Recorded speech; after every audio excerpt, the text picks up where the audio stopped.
We can think of 4 stages of the research process where we might want to think about multimodality. What you do in the research setting. I'm imagining here the kind of research where we have a setting, where people are interacting in a setting. They are our participants. We might only be doing interviews with them, or we might be doing observations. We might be eliciting other kinds of information from them, perhaps through photographs or whatever. But it's that kind of, I suppose you could call it loosely fieldwork that I've really sort of got in mind. The other issue then is to my mind, a rather separate issue, or a separate move, is the representation of our insights from what we do, how we interact with participants in the setting. And I think that's important for multimodality because there is a temptation just to pick up a camera and just enter into the setting and use the camera almost as though you were using your eyes.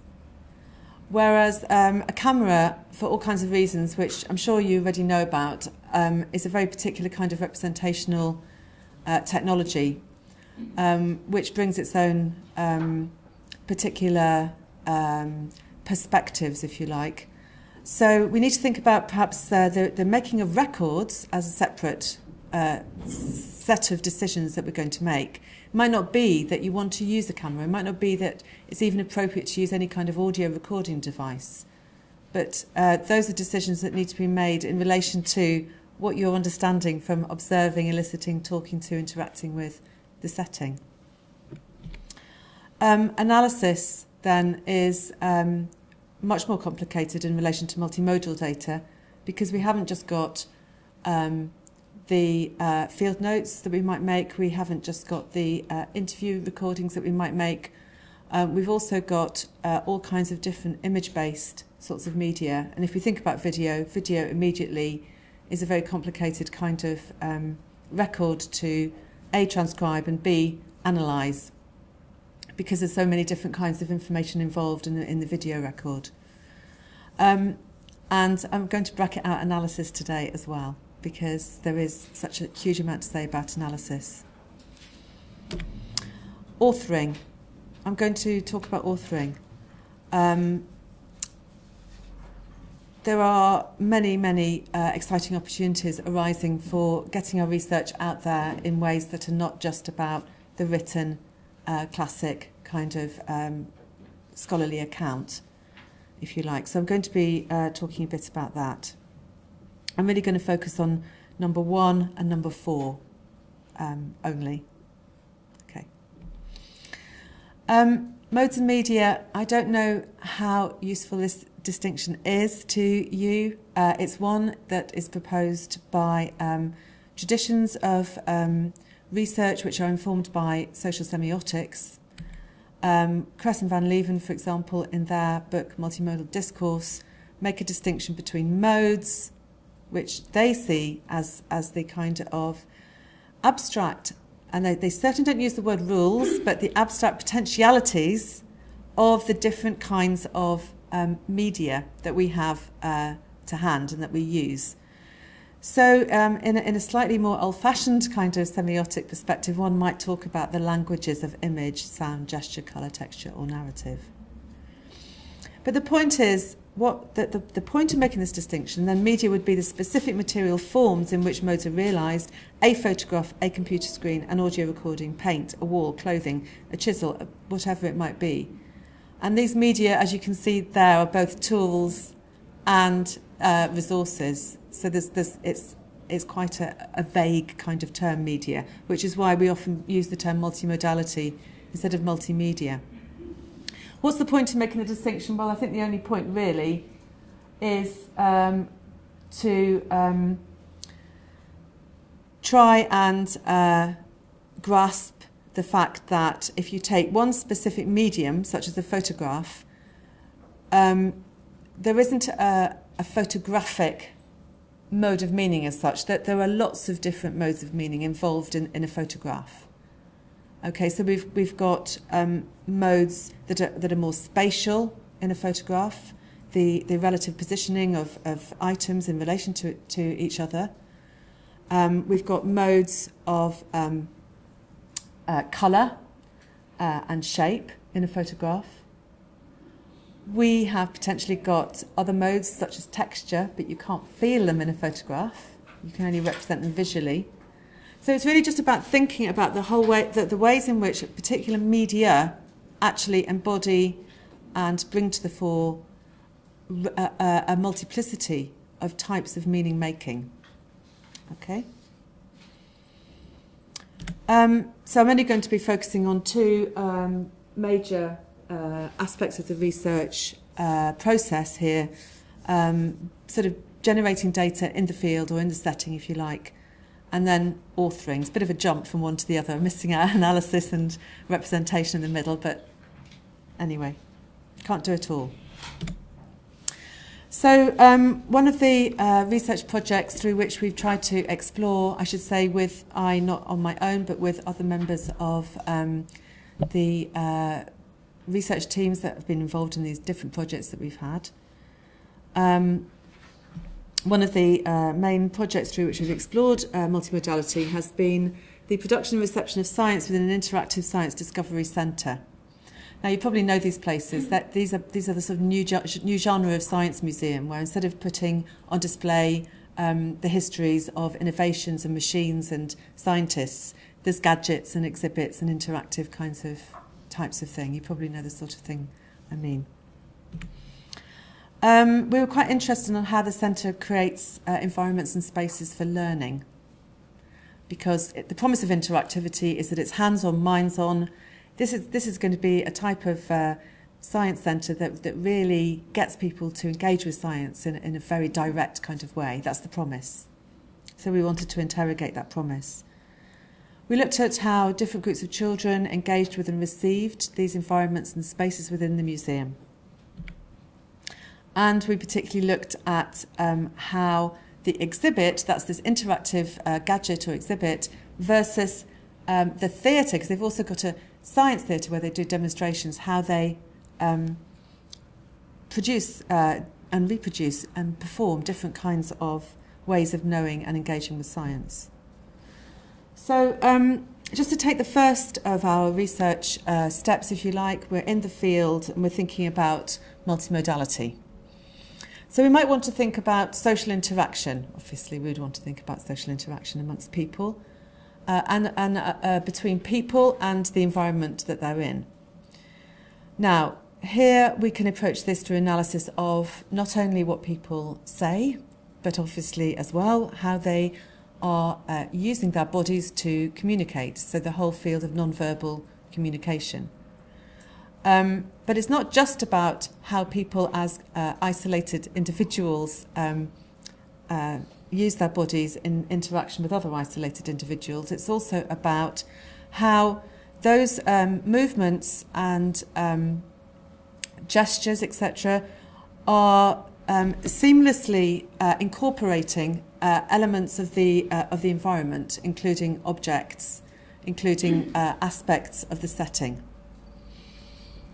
So social interaction, and there's lots of work being done on multimodal social interaction, particularly from within an ethno-methodological perspective, in a whole range of different settings, such as hospitals, surgeons' operating tables, the London Underground, art museums, auctioneers' rooms. All of these are different settings that ethno-methodologists have sought to illuminate through looking at how social interaction is embodied and how we communicate just as much through our hands and our orchestration of material resources like objects, our gaze direction, how we stand, how we point to things, just like I suppose I'm doing at the moment. But also it's about environments.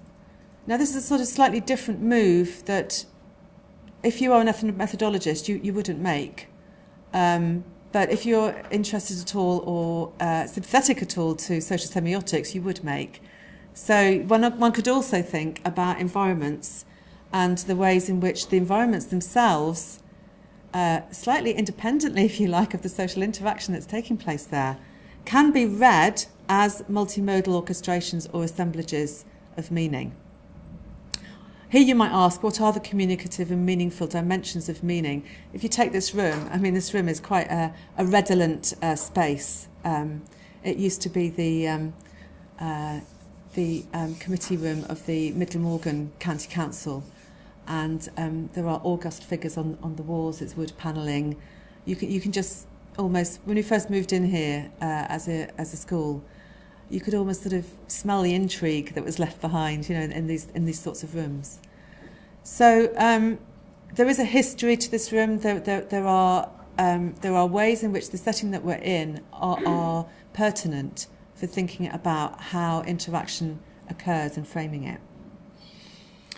Okay. So those are the sorts of things that we would be looking at in relation to what we might want to call multimodal data. So people obviously are communicating all the time through a whole range of different modes: speech, accent, gesture, facial expression, gaze direction, shape, weight, size, body posture, position and movement, dress. There's a whole panoply of different kinds of meaningfulness.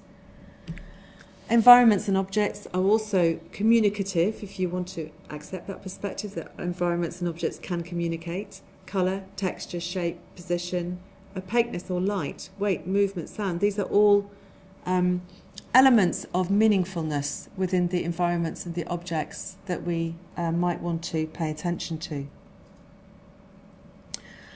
I'm moving rather rapidly, so if anybody's getting totally lost, please just put your hand up and interrupt. Embodied, let's take the first of those. We've got interactions, sort of a human interaction, then we've got environments. Embodied interaction with environments, with objects, with people. We're not separating off humans here from the setting, from the physical setting itself. So we might want to look there at how children, for example, in the Science Centre are using their bodies to experience the different kinds of effects. Here there is an exhibit called the Bernoulli blower, where actually this ball is just suspended in midair because of this stream of air, and it's designed to convey the principle of the forces of air direction. But here a girl is subverting it by using it as a hairdryer, and the other girl has caught the ball in her hand. So we could look quite carefully at the ways in which, through pointing, through using the body, the girls are actually creating a new set of meanings for that exhibit, which still, interestingly enough, allows them to appreciate the force of air and what it can do, but in a rather different way. Also, how adults get involved in pointing out things, in showing things, in drawing through their bodies and their gestures, bending over, gaze direction, get involved in shaping and influencing how children react and how children themselves will touch and use their bodies in interaction with the objects. I've just put a couple of references there, one from an article that's appearing on all of this in Education and Ethnography, but there's also a lot of work done by Christian Heath and colleagues on not just in science centres but in a whole range of different environments on this. The minutiae, they developed descriptions of minutiae of the coordinated gestures and bodily movements and speech that are brought into play, and they have developed quite a complex transcription system, which they lay out in various publications for bringing together transcription of image, what's happening in the video, screenshot by screenshot, what's happening in terms of speech, then what's happening in terms of the body and pointing, and it's quite complicated, and you can only do several minutes at a time.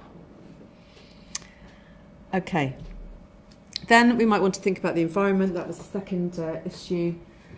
So in relation to the Science Centre, there's a photograph of the exhibits hall, which really, a photograph can bring out very effectively the spatialities of an environment.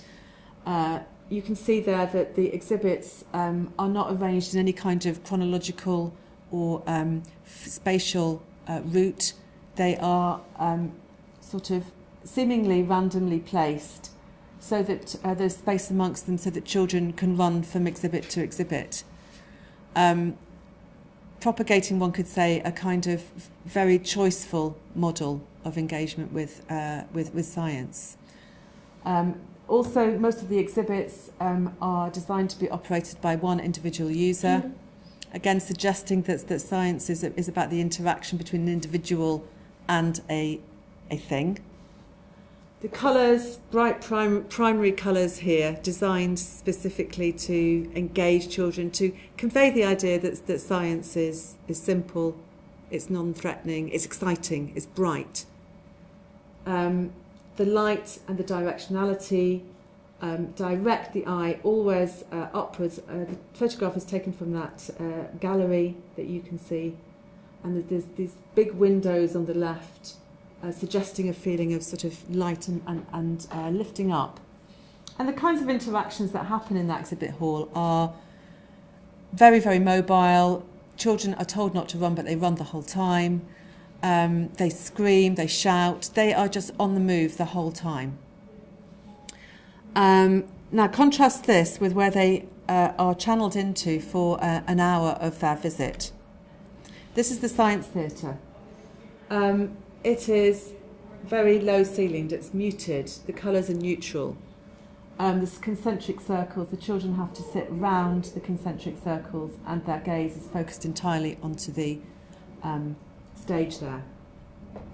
The performer has got the entire attention. It's a totally different model of learning, and according to our own research, a much more effective one than, I'm sorry to say, than the one in the exhibits hall. But there is nothing novel about live presentations to groups of students, and the novelty claims are in the exhibits hall, so there's a bit of a problem there. So that is just try and sort of get you thinking about how using a camera can bring to the fore the different modes that are employed or that are in play in relation to the communicative meaningfulness, if you like, of settings and environments, and how those modes themselves contribute to the kinds of interaction that are possible within them, and they frame them in that way. Now I want to move on to the second part, which is talking about our authoring of our research. So I've skipped, as I say, analysis and the making of records, how exactly we would use a camera and how we would analyse those records. The rest of what I want to say really just focuses in a little bit on trying to think about the differences between print dissemination and more unconventional kinds of dissemination that we might want to use. Filmic, for example. There are all kinds of new electronic possibilities arriving all the time. I think we're starting to see these possibilities being taken up, but it's been quite a long time coming. There's been a lot of reluctance, I think, and there still is a lot of very many barriers to using electronic means for dissemination. Obviously, the electronic article in the journal mostly doesn't differ very much from the printed version. You might have hyperlinked references. Or in the more experimental sort of electronic journals, you might well have links to perhaps a very short video. I think the journal article is probably on the point of changing. But leaving aside the sort of journal article with all of its apparatus of peer review and the complexities of that, there's also, obviously, as we were starting to see yesterday, and also within Rachel's work, podcast, sound essays, clickable multimedia, digital video. There's all kinds of different ways that we might want to disseminate and author our research on the using the web, using online media. So that, I think, does lead us to consider a little bit, how do different kinds of media communicate? And what are the apparatuses of and conventions, if you like, of representation of rhetoric, if you want to say that have been built up around the different media. So there are conventions of print, and there are conventions of film. And in anthropology, the two branches of visual anthropology and written anthropology have actually traditionally developed with fairly distinct sort of separations between them. So you mainly, you were doing filmic ethnographies or you were doing written ethnographies, different conferences, different journals. I'm not an anthropologist, actually. I'm a sociologist, but so anybody in there wants to correct me if I'm wrong, do. Then, of course, we've also got sound, and there's a whole sort of conventions built up around the radio and the use of purely sound for conveying what we want to say. And in relation to podcasts, I know various lecturers who are quite happy getting their lectures up there on the as a clickable podcast online, but that isn't really what I'm talking about. Trying to think more about how in radio, for example, a radio programme that's trying to be a documentary rather than just a sort of talking voice will try and incorporate all kinds of different sounds effects and pauses and rhythms in order to try and use the full range of acoustic modes to create meaning. And I think that's something that hasn't really been explored yet at all in relation to the dissemination of qualitative research. Oh, why have I got all that? Never mind. Just trying to put some more detail on that outline structure, traditional outline structure where you have a hierarchy of titles, subtitles, paragraphs. Within the paragraph, you've got topic sentences, you've got the development. There's a whole convention of how we write in relation to outline structure, but also in relation to rhetorics, argumentation, linearity. There are expectations about how we present evidence. I don't know if any of you know Paul Atkinson's book, The Ethnographic Imagination, where he talks about the rhetorics and conventions of ethnographic writing in quite a great deal of detail. Sequentiality is very important because the idea of building an argument is seen as endemic to academic practice and scholarly practice. How do you maintain sequentiality if you are going to have a electronic kind of means of presenting your research? Do we need to maintain sequentiality? Conventions of film, usually linear, although there have been all kinds of experimental films using montage, etc. Some of those early Russian formalists using film in a non-linear way.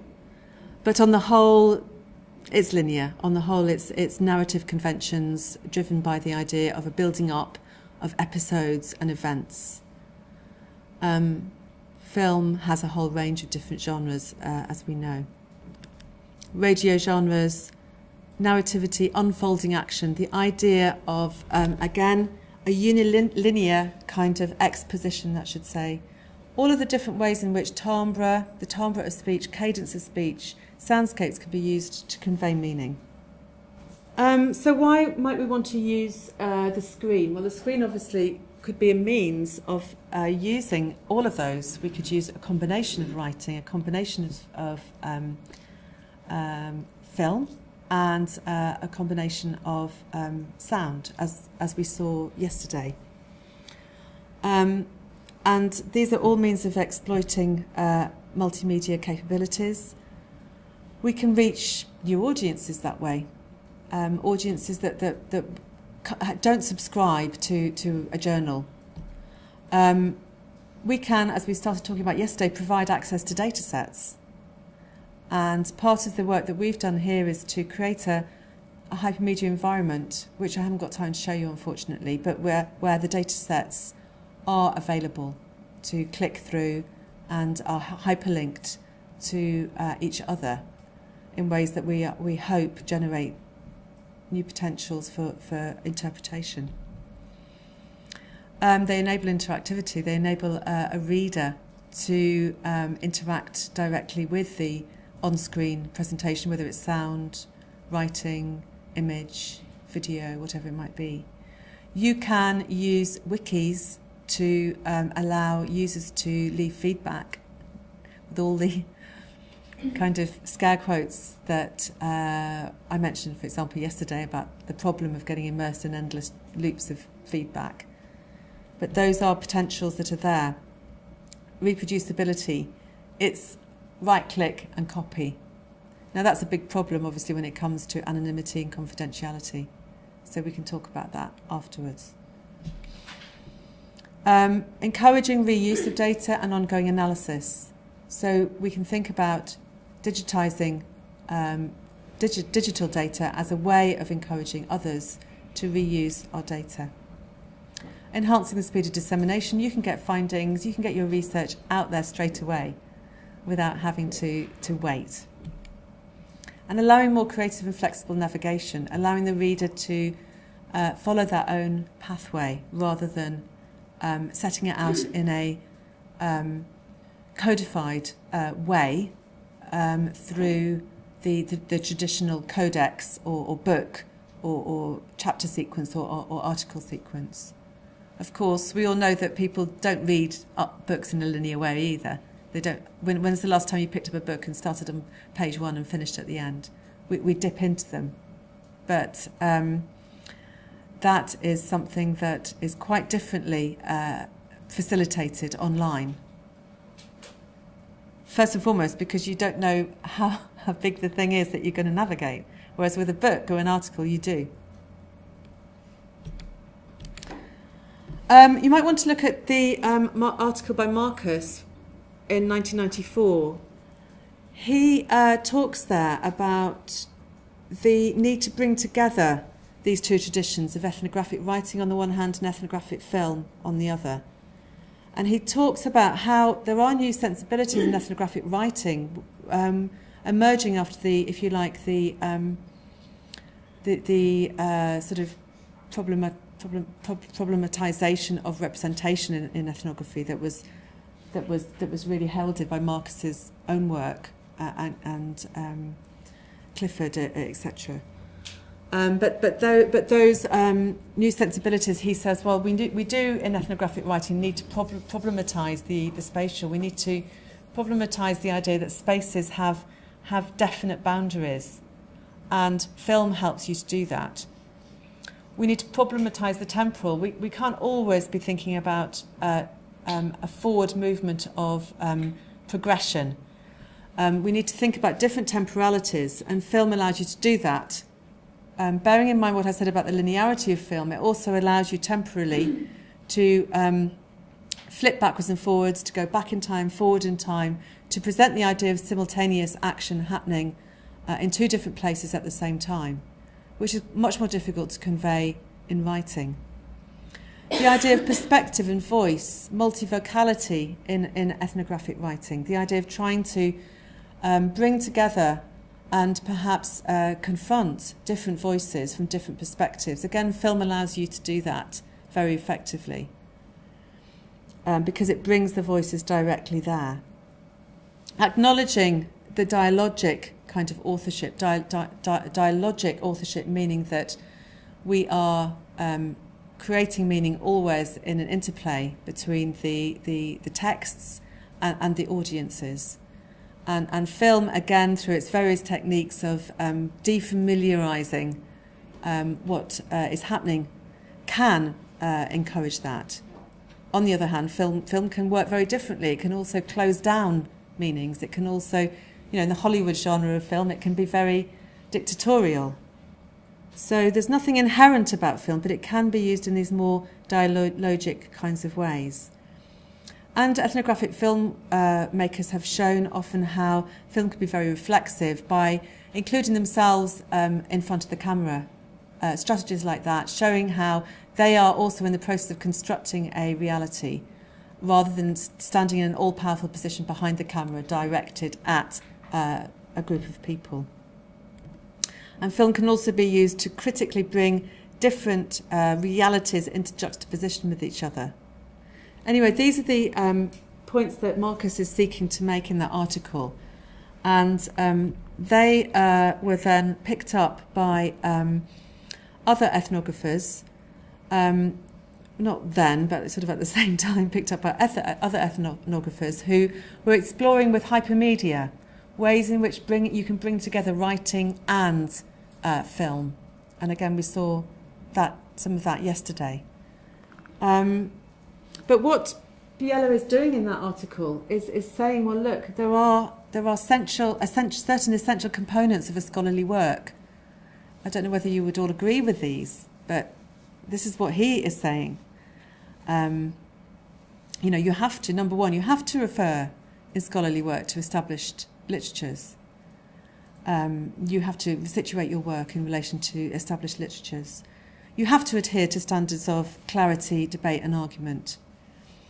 You have to conform to expected formats, high in redundancy, formats which allow readers rapidly to find bits of information through cross-referencing, an abstract,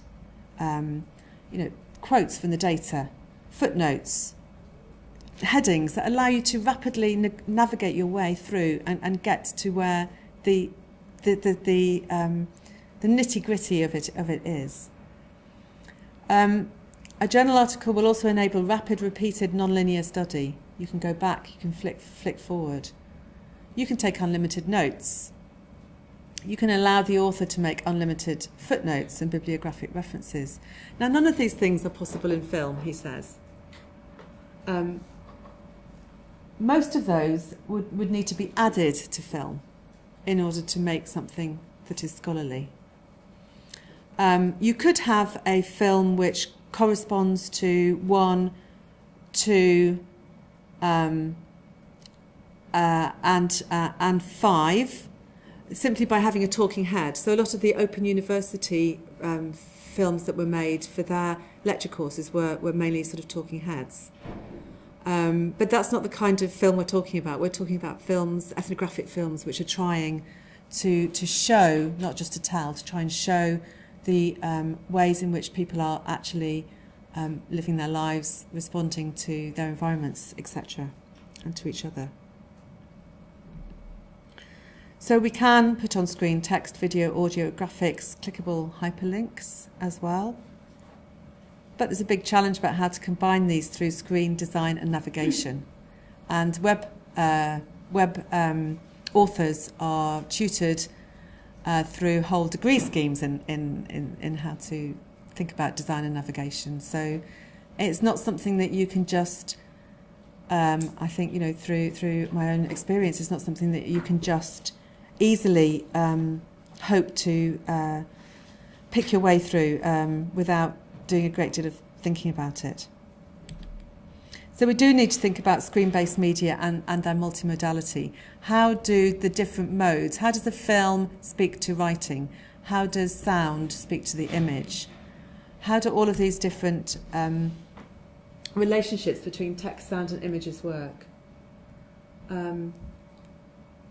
But we can perhaps, and I'm nearly finished now, we can perhaps think about ways in which, by combining text, sound and images together on screen, we can think about how we can bring different lenses to bear on the object of our research attention, if you like.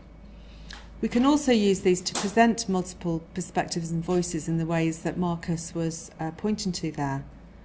We can think about strategies for creating a dialogue between participants, author and audiences. Participants themselves, as I said yesterday, but with a bit of a warning, can also contribute to online spaces much more easily than to to a print-based form of medium. But the ever-present problem here is of getting lost, of not being able to get a coherent grasp of things. If you allow a multilinear kind of navigation, how are you going to maintain that step-by-step argumentation that you can argue is essential to the scholarly apparatus itself? So there is big problems.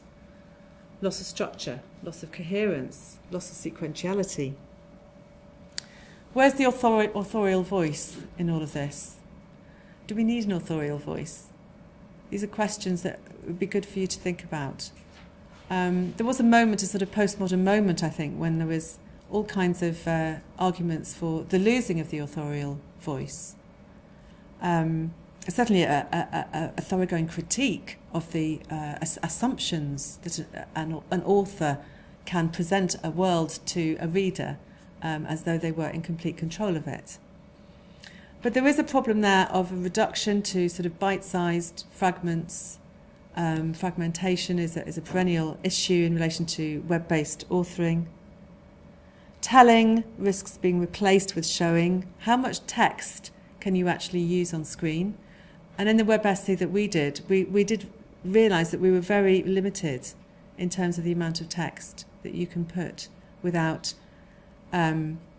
really undermining the whole reason why you're using screens to start with. And it can simply be very distracting putting stuff on screen. You can be very tempted to indulge in the animatory potentials and special effects, and all kinds of routes and pathways can be put in that could very easily simply lose any real cohering. So just to end with that piece of research that I just briefly mentioned yesterday, where we were comparing current and ongoing responses to hypermedia web pages, ethnographic film and a print journal article, and what we found on the whole was that our PhD audiences were more critical of the film, more demanding of it. They found it lacking in terms of its scholarly value. They're less reflexive about the written article. They were much more prepared to accept the written article as legitimate and having authority. They wanted a clear authorial voice when they read something, and they also wanted a step-by-step argument to be built up.